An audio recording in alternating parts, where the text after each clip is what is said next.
Rizal, iya. Terima kasih waktunya Mas Rizal. Ngomong-ngomong nih Mas Rizal, masih ingat ya kapan pertama kali nonton MotoGP dan waktu itu ada momen apa tuh? Pertama kali pas 2006 apa 2007 pas Rossi juara dunia di Sentul. Oh, jadi 96, Eh, 96. 96 ya, Iya. 96 ya. Oke. Oh, jadi nonton dulu awalnya gara-gara not Gara-gara ikut paman nonton aja di itu. Sentul. Iya. Oke. Gara-gara itu terus akhirnya jadi ngikutin MotoGP terus. Eh, Sejak itu saya dari 2011 12 baru ikut, baru ikut Oh, nonton. jadi lompat lagi berarti. Iya, Apa waktu itu yang bikin jadi 2011 2012 nonton lagi? sejak Marquez. Oke. Sejak Marquez dari Moto Moto2. 3. Oh, Moto3. Oke. Oke, kita ngomongin MotoGP yang sekarang. Oke. Musim ini udah 7 seri, jalan 7 seri dan ya udah sepertiga lah. Sepertiga dan Marquez dominan. Kita tahu menang menang menang menang ya crash, menang crash. Ya gitu. Kalau nggak menang ya crash. Terlepas dari siapapun pembalap yang Mas Rizal dukung, sebenarnya Mas Rizal udah ngira belum kalau tahun ini tuh Marquez bakalan tampil dominan? Oh, pasti Marquez. Karena dia itu nggak peduli duit, dia itu butuhnya juara. Oke. Marquez ini. Jadi kalau memang ada kesempatan dia sikat. Iya, dia sikat. Oke. Kalau soal Alex Marquez yang membuntuti dia, kira-kira udah nebak belum? Karena dia mungkin pakai GP24 ya. Karena udah setelannya udah oke banget, makanya dia ini tenang banget. Jadi udah pasti dia yang bakal ngekorin ngekorin terus nih, Marquez nih. Oke, oke, oke. Nah, ini kita besok nih balapan di Inggris, masuk seri Silverstone. Iya, Dan Marquez itu dari dulu baru menang sekali tahun 2014 pas dia lagi on fire-nya itu. iya. Nah, kalau untuk yang hari ini atau yang balapan di Silverstone kali ini, gimana prediksi dari Mas Rizal?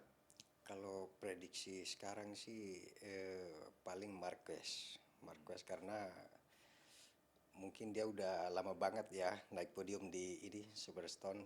Udah istilahnya udah lama puasa banget lah. Udah lama puasa, sekarang waktunya buka puasa. Sekarang waktunya buka puasa. Mantap. Nah, menurut Mas Rizal, apa sih yang membuat Marquez itu, tadi kita ngomong puasa nih, apa yang membuat Marquez tuh lapar gitu ya, untuk selalu menang pada balapan awal-awal musim kali ini? Apakah itu bentuk tekanan mentalnya dia sama lawan, atau memang merasa harus jadi juara dunia tahun ini, atau ada alasan lain yang bikin Marc Marquez tuh kayak bener-bener nafsu banget di awal musim? Karena dia itu orangnya tipe nggak mau ngalah orangnya. Jadi siapapun itu di depan dia berusaha maksain diri untuk ngejar. Oke, jadi emang karakternya dia. Karakternya dia emang kayak gitu. Dia itu ibarat apa ya, monster yang sangat buas di lintasan.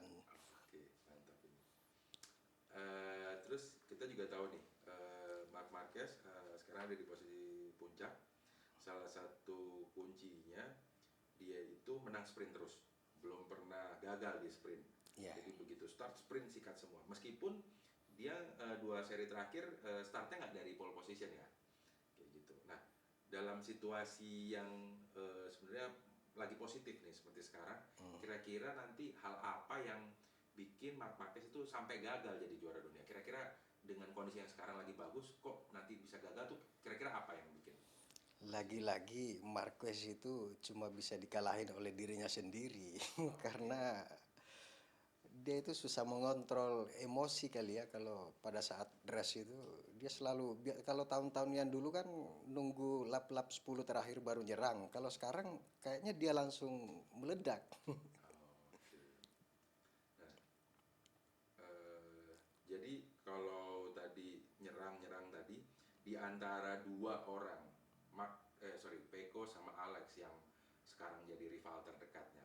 Di antara dua itu siapa sih salah satu yang paling bakal ngerepotin si Paling adiknya sendiri, Alex? Alex. Kenapa? Karena Peko dia masih belum stabil dengan motornya. Gimana menurut Mas Rizal kiat-kiatnya Mark untuk ngalahin adiknya sendiri? Ini pakai jalur apa nih gitu? Maksudnya eh, ya udah fight di track iya, tapi kira-kira ada cara lain nggak yang biar kalau pokoknya udah sampai akhir musim dia nggak bisa nih diganggu terus nih sama Alex. Kira-kira gimana caranya? Ya jalan satu-satunya ngacir karena si Alek ini dia diam-diam bakal nyusul kalau Marcus nggak ngacir. Oke, Jadi harus gaspol. oke, mantap. Nah, kalau bisa ngomong langsung sama Mark Marquez, apa yang Mas Rizal mau katakan? Silakan ke sini. Oke, buat Marquez semoga tahun ini juara. Oke. Eh, Terlepas dari Marquez yang ada di puncak sekarang, tetap ada pembalap yang jadi kuda hitam. Selain dari dua kompetitornya tadi Alex sama Peko. Siapa yang menurut Mas Rizal jadi kuda hitam musim ini? Saya rasa Fabio dengan mesin barunya sekarang dia akan jadi tantangan selanjutnya ini. Fabio Quartararo ya. Iya, Eh, Bakalan sering nggak tuh duel lagi sama kira-kira Mark sama Fabio? kalau dilihat dari dua race terakhir ini pasti bakal terjadi duel sengit berdua itu. Oke. Andai Mas Rizal jadi pembalap MotoGP, kira-kira mau naik motor apa? Ducati. Ducati Factory atau tim lain? Alek Oh, eh, Gresini. Gresini Kenapa? yang GP24 ini udah setelahnya udah oke banget. Oh, oke. Jadi semua kayaknya sepakat kalau motor terbaik di track itu justru motornya Alex ya? Gresini, Alek. Oke. Oke, terakhir nih. Ada 5 juara dunia. Marquez, Mir, Quartararo, Bagnaia, dan Martin. Tolong dikasih julukan versi bahasanya Mas Rizal sendiri. Kita mulai dari Marquez dulu. Marquez adalah monster yang sangat berbahaya di lintasan. Oke. Joan Mir? Joan Mir itu model. Oke. Quartararo? Quartararo terlalu cengeng dia kalau kalah. Oke. Kalau Bagnaia? Bagnaia harus lebih sabar lagi. Hmm. Jadi apa? Penyabar atau kurang sabar? Dia terlalu apa ya penyabar lah ya. Oke, terlalu penyabar malah. Terus kalau Martin? Martin, Martin dia terlalu emosional dengan juara dunianya yang selanjutnya. Oke, sip. Oke, terima kasih banyak Mas Rizal. Oke. Terima kasih.